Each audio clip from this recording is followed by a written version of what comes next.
Hello and welcome to the Round Ball Australia podcast.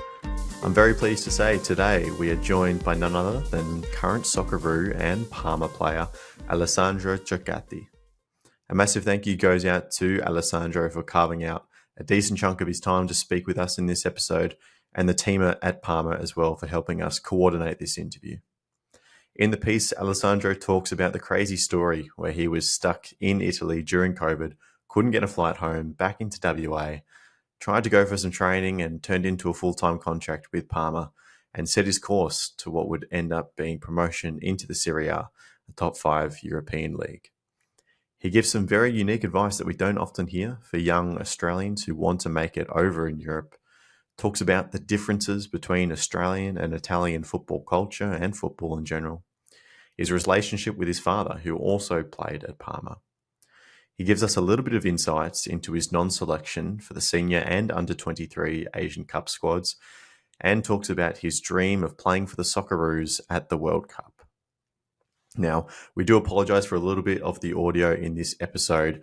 The Italian to Australian internet connection didn't quite hold up the way we would have liked, but do bear with us. It gets extremely better a couple of minutes into the show. After the interview portion of this episode, Christian, Jacob, and myself, we do hang around to talk about Graham Arnold's squad that has been confirmed for this upcoming international window. So stay tuned for that at the back end of the show.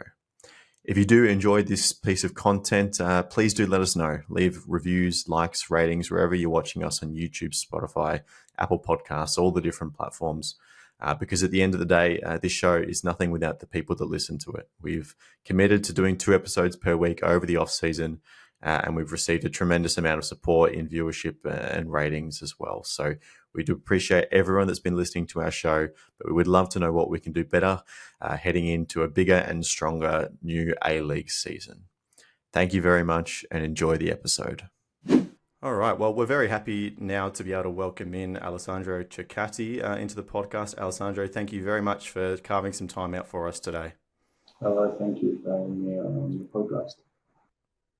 No worries at all. It's very nice to have you in.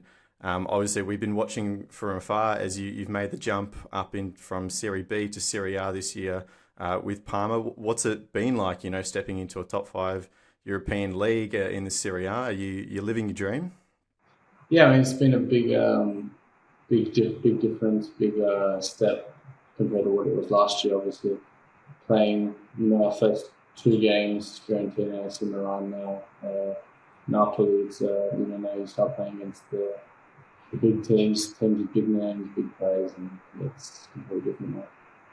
Obviously, your dad, having played for Parma, how valuable was that to receive advice from him, knowing that he's been there, done that? And then for you to transition into Parma, just how easy did that make it for you in those early stages of your career? Dad isn't very, what I'd say, hands-on with me as maybe other fathers would be.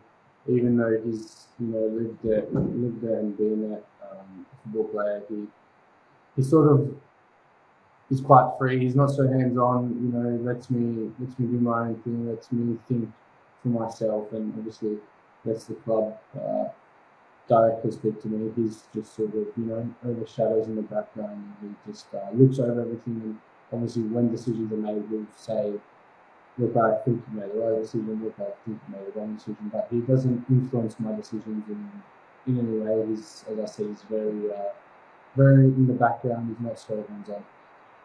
And I mean, for you as well, you had that trial at Leicester and then you sort of get stuck in Parma. And I guess from a mental standpoint, how are you able to stay motivated in that sort of a situation where it seems like sort of things are sort of falling all around you and they're not quite working out for you? I know obviously inherently as a footballer, you want to play football, you want to get those minutes in the legs and things like that. But, was that a difficult time for you or did you find it easy to just be able to keep grinding away? And even given the situation you were put in, you were able to find your way into a club and keep working?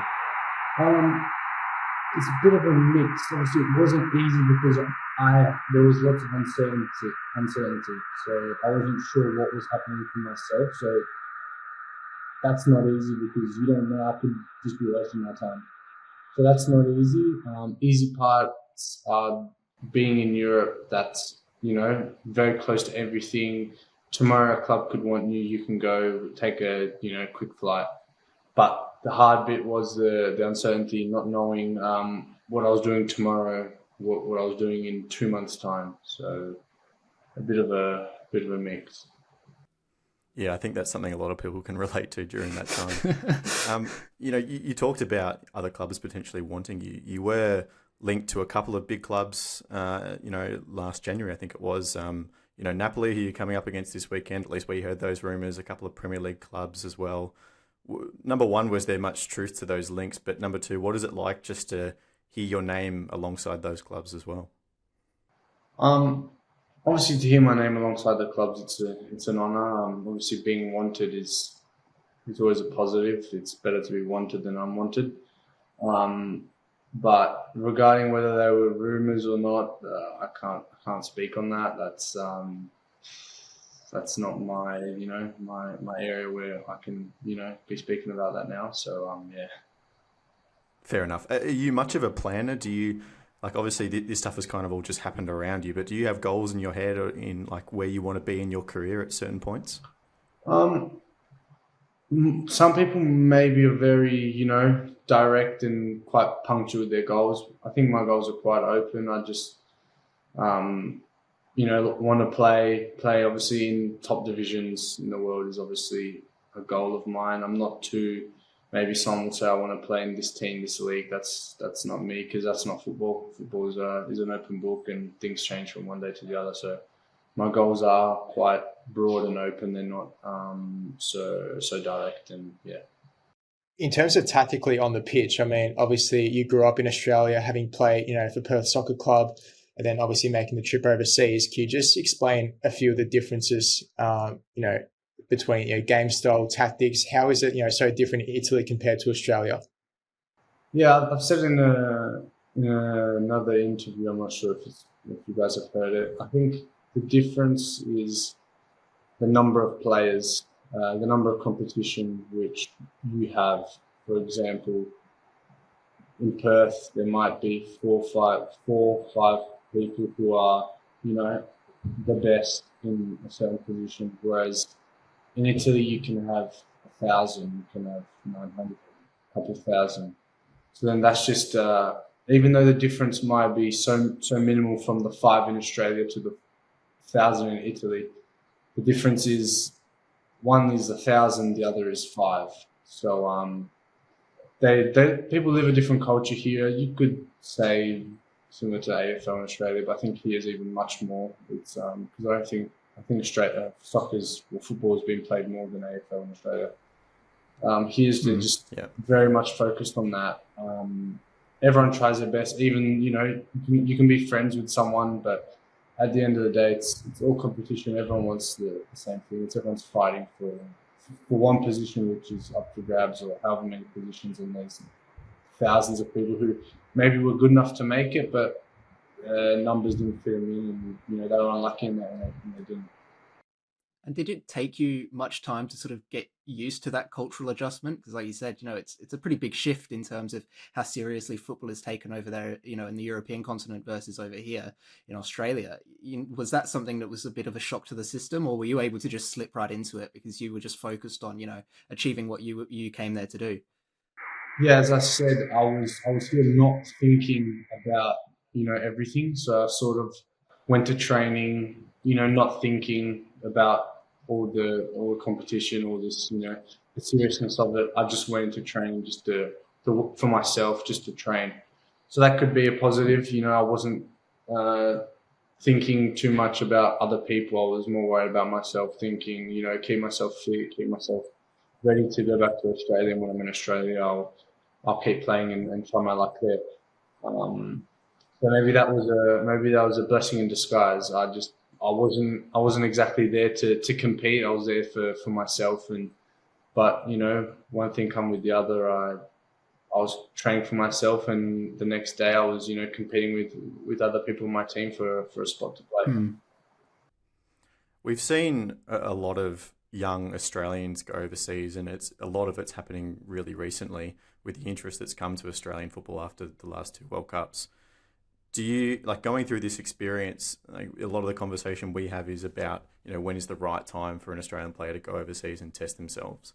Is there anything that you've learnt? Would you, give any advice to your younger self or other younger players about when that right time might be? I think everyone has their own time. Personally, for myself, I had an opportunity to go in Germany when I was a couple months before I actually ended up going to England.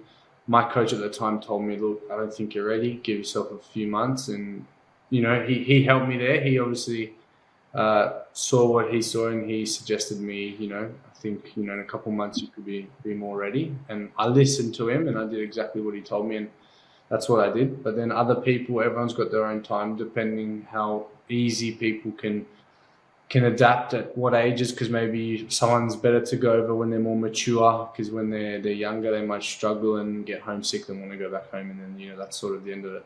I think everyone has their own different time. I wouldn't set a set age on it. I think it's more of a maturity sort of topic. But I mean, Yeah.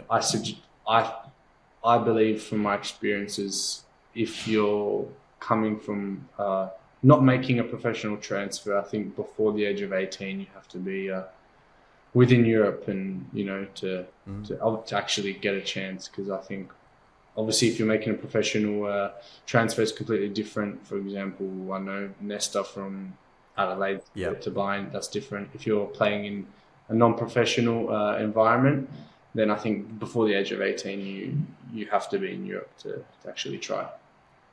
Interesting. You talked about, coaches telling you to stay or telling you to go, and different people having different opinions. Obviously, as footballers get better and perhaps more popular, they get lots of people telling them different things and what to do. How do you decide who you trust and who you listen to and who you don't?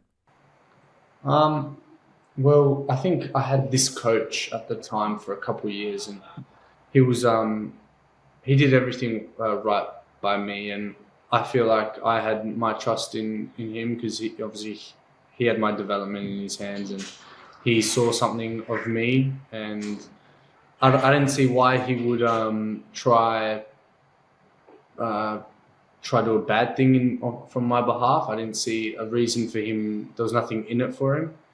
And then alongside him, again, my dad, because he was, as I said, was looking over sort of everything, and obviously just a gut feeling.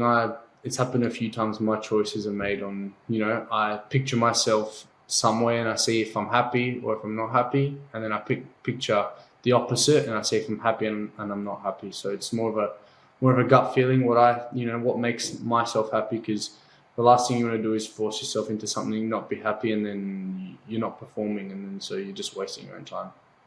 Just transitioning from club to international football, there were some rumours swirling, a few years ago when you hadn't made your Socceroos debut yet under Graham Martin. You were sort of in a similar boat to Christian Volpato, about whether to represent Italy or Australia. In that sense, was it, always set in your mind that you wanted to play for the Socceroos and that was it? Or was there sort of something lingering in the back of your mind that, you sort of developed your football a bit over time in Italy, and that you wanted to play for them? Or was it just the Socceroos? No, it was a choice of having a bit of witnessing both and seeing where I felt I fit in the most, where I felt at home, you could say. So I tried the Italian national team. I was in camp 3 times, I believe. And then I was in the camp in China. And I sort of felt, where was I felt at home, where was I most wanted, where was I most happy. And my decision was based on that, because I think the national team is quite a internal heart decision. It's not, maybe what your head says, it's more what your heart feels. So when you're obviously singing a national anthem, you want to feel that you represent that country, and I've done exactly that. Well, and sticking on this point of international football for a second, because there's always spoken about how, different the game is when you're playing international football than when you're playing club football, and how we should give extra leeway to certain results because players aren't used to playing with each other and things like that. In your experience, from playing with the Socceroos and from being in those camps, how is it difficult to sort of gel together as a unit, or is that sort of something that's maybe a bit overblown by the media? No, it is difficult within playing styles, understanding players, what movements players prefer, way players prefer to play. So that is a thing. It's just like a club. When you see a club buy 11 players in a transfer window, what do you hear from the sport director, from the coaches? You hear about the adaptation phase, learning to play with each other. I think that's the exact same thing with the national team. Obviously, after a long time being together, it's easier to adapt to one player coming in rather than 11 players. There is for sure a small phase, but once everyone has been with each other for a certain amount of time, I think it's quite smooth. And then what about adapting the way that you play yourself, though? Not just in terms of accommodating other players, but potentially adjusting the role that you play to be able to fit with the squad. I know Fabio Pecchia, throughout his career as a manager, he likes to have a really compact defensive unit where you defend together. Whereas, with the Socceroos, for instance, it's a little bit more, I suppose they defend in transition a bit more and things like that. How do you sort of take it upon yourself to make sure that you're able to still do your role in both of those things, despite them potentially being, quite a bit different? I think a player should play the way they play best. Obviously, with the club, you learn the way the coach plays, and that slowly eventually that will become the best way of you playing after being with the coach for a certain amount of time. So when I was in camp, Arnie was telling me, just play how you play with your club. That were exactly his words to me. That's what he was telling me. He goes, when you go out there, just play as you play with your club, and that's what I do. Obviously, you change little bits and pieces. Maybe someone prefers a certain type of pass, but in generally the way you play, I think you can bring your club's way of football into the national team, and it can change something up. It's a bit of a different experience maybe for the other boys, but eventually football is one language, so you eventually get to get them all together. You talked about having that competitive edge with players in your squad, and if you have multiple people competing for one position, it helps drive you. Is that different in a national team setup? Because obviously it's a little bit more than, this guy might go to a different club in 6 months, you're there forever, and you've got a pretty competitive lineup competing for those centre-back spots at the moment with, Harry Suter, Cam Burgess, Kai Rouse. What's it like with those guys in national team camps?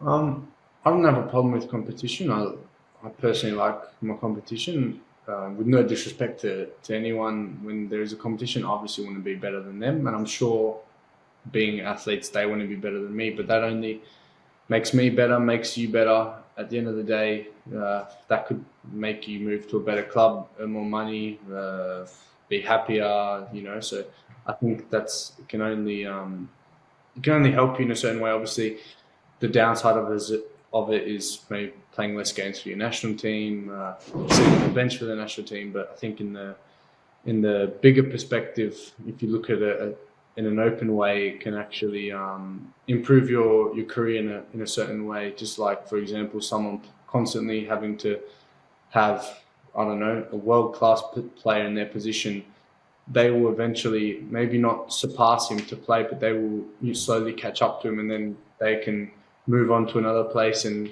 when they'll have still competition, and they can be better than the competition at another place. In terms of your strengths as well, I mean, I know you don't want to gloat too much about yourself, obviously, but at the same time, like obviously in that last international window, I noticed you played out from the back extremely well. Even at Parma, the past couple of games I've seen you play, really good on the ball. Just what are a couple of your strengths that you bring to the table, in that centre back position?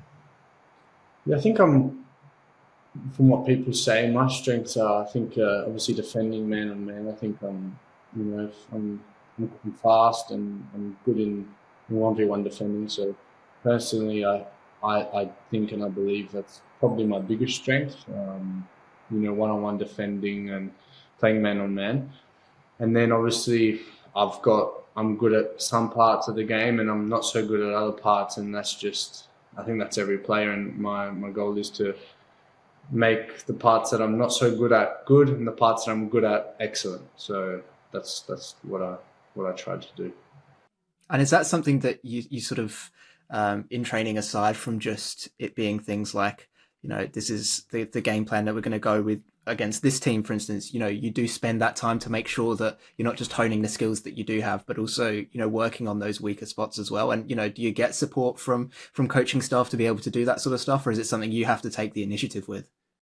No, you do have to take the initiative. Obviously the coaching staff will help you, but the thing, you have to go to the coaching staff and say, for example, I play left side centre back, being a right footer. I go to them and say, all right, today I want to work on a driven pass with my left foot. Okay, we'll get the ball. They'll ping me two balls in, 3 balls in, 10 balls in, 15 balls in, and I'll switch them or play a diag. I'll do whatever I'm working on. So you do get help by them, but obviously you need to take the initiative, because some players don't want to do extras, and that's completely up to them. But if you're willing to do it, you need to obviously have a word with them and say, look, can you help me? Just ping me 2 balls in, 3 balls in, however many balls you want, and do it. Can you help us provide a little bit of light on the Asian Cup situation? Because I know when we were talking about what the squad was going to be for the Senior Asian Cup, we thought your name was going to be there. And then the word that we've kind of heard is that perhaps leaving you and a couple other of the European boys out was to, gain some favour with clubs for the time where the under-23 Asian Cup rolled around that was outside of FIFA window, but then you weren't called into that squad as well. Can you provide any insight onto what that situation was? Obviously, you had to contend with Parma's promotion push as well.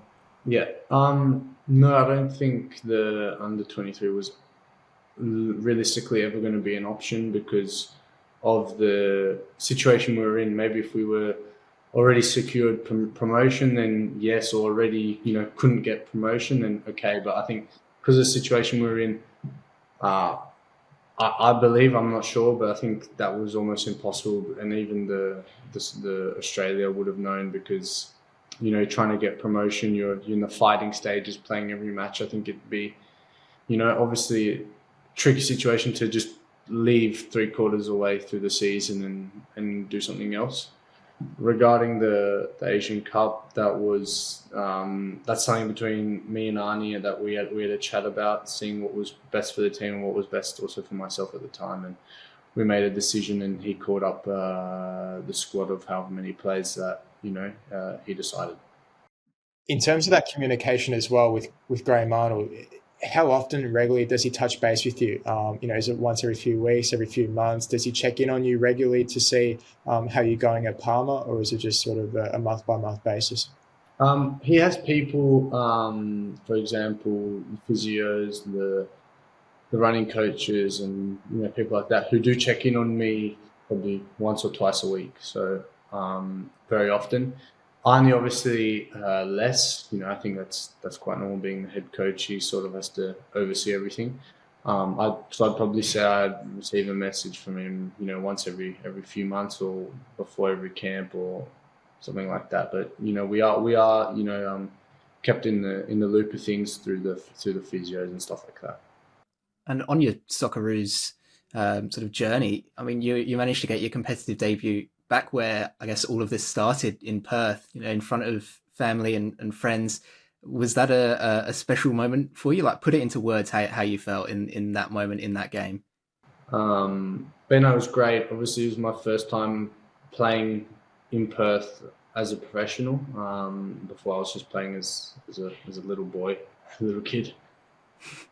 But it was great, obviously, to play in front of all the people that have supported me, people who still do support me now. It was great for myself, and they also enjoyed it themselves. And I think it was something that I'd remember forever, and that's something that I hold on to tightly. And yeah. Of course, we are coming up to another international window. You don't have to tell us explicitly whether you're in the squad or not, because that's not public yet. But what kind of contact do you get from the teams about the teams that you're playing coming up? Do you get scouting reports while you're still at your club? And what kind of preparation do you have leading into a camp like this? Into the camp, as I said, we are, when the squad gets released, nothing has been said. We get given everything. Once we arrive, once we all touch base, we'll have once everyone arrives, for example, everyone arrives on a Monday, maybe Monday night, we'll we'll have a meeting, welcome everyone, They'll introduce us to the next coming days and what we have at hand and what games we'll be playing. And then slowly during the week, they'll introduce us to the opponents who we will be facing and what we're up against for the match. But it's everything's done within camp. Nothing's done when we're with the clubs. We're left to focus on our clubs.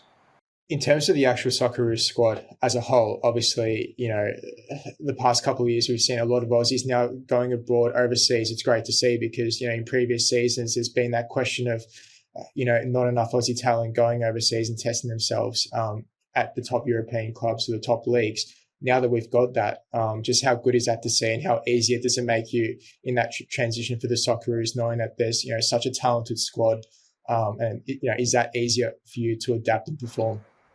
Yeah, spot on. When there's more people playing in Europe, it's much easier for me going in there.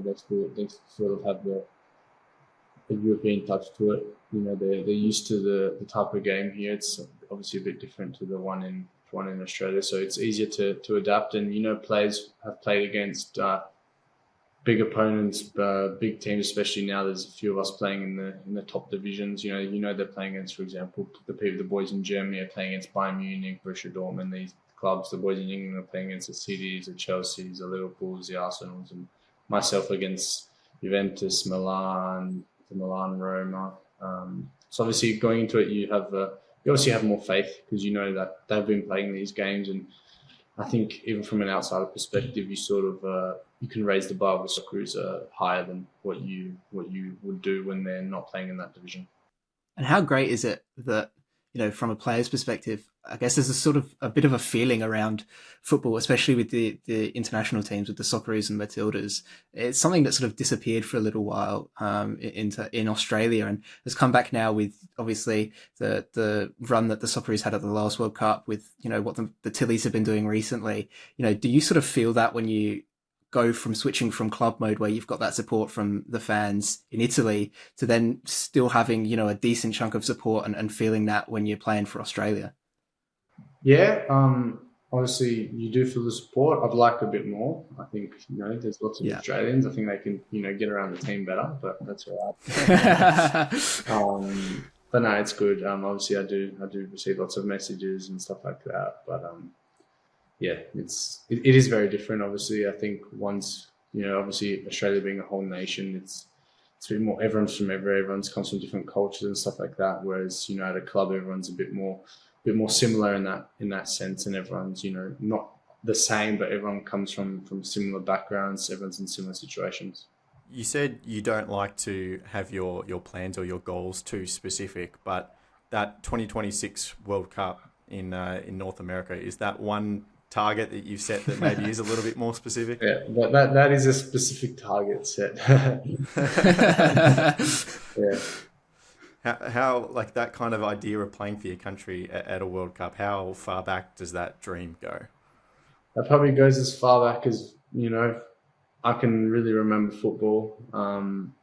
Probably I had a little globe when I was young, a soccer globe, and it had all countries, nations of the World Cup. So I think it was actually the 2006 World Cup, and I'd press the nation of the country and it would sing the national anthem to me.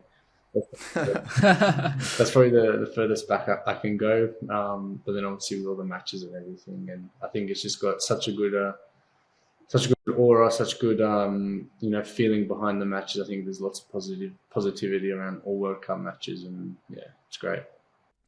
All right, well, I think that's going to do us for today. Alessandro Circati, thank you very much for joining us, and best of luck in the upcoming window. Thank you very much. Thanks for having me. All right, Jacob, Christian and myself are back a couple of days later after that interview with Alessandro Circati. The Socceroos squad is now publicly available. And Christian, what are your first impressions from the 23 we have here? Pretty much same old. There's not really too many surprises that spring out to mind. Obviously, Craig Goodwin back in the squad, which is, Jacob will be happy to hear about that, being an Adelaide boy. But, I mean, there's not many real surprises. I mean, Lewis Miller back in the squad as well. It'll be interesting to see if he gets a start at right back. Obviously, casting your mind back to the Asian Cup, had a pretty horrid run. I mean, hopefully he can ease himself back into the national side, because down that right-hand side, I think that's one position where we sort of lack that depth, if you had to pick a position. So, and then the midfield as well. I remember you saying, Lockie, about Jackson Irvine, whether he's going to start or if there's a place for him. I know that was a bit of a controversial call, but what are your thoughts on that? Yeah, look, he's in the squad. I think he's a great leader and he's an important player for the Socceroos. I was playing around with some starting 11s the other day, and I'm looking at the midfielders that we have on option in this camp, knowing that Alex Robinson isn't there, knowing that Riley McGree and Aiden Hrustic aren't there. Does Jackson Irvine, have a long-term future in this team? So I think he's definitely in the squad, especially with the players we have available. But, Jacob, I expect Aidan O'Neill to get some game time in the Socceroos midfield in this window, and I expect him to be competition for a similar sort of role. Yeah, see, this is, I think, the real problem area for the Socceroos moving forwards is that midfield, because when everybody's fit, it's fine, right? Because you've got this great selection of players to pick from. But when you're missing the likes of Hrustic and McGree, all of a sudden that sort of creative force in the centre of the park is missing, and you're stuck with, they're all very talented midfielders, don't get me wrong, but they're all very similar in that they sort of sit a bit deeper. They're more ball-winning midfielders than the sorts who are going to turn and play forwards. So it does leave the team in this little bit of I suppose, a disjointed situation, because you've got to try and build a coherent midfield that's going to work well, that's going to, link up well with whoever you've got up front and your wingers, and, how are they going to play out from the back with the back line that you've got and things like that. And, I think that it's definitely a big sticking point for the squad. And like you said, Lockie, obviously, Jackson Irvine's shown in the past how important he can be to the squad.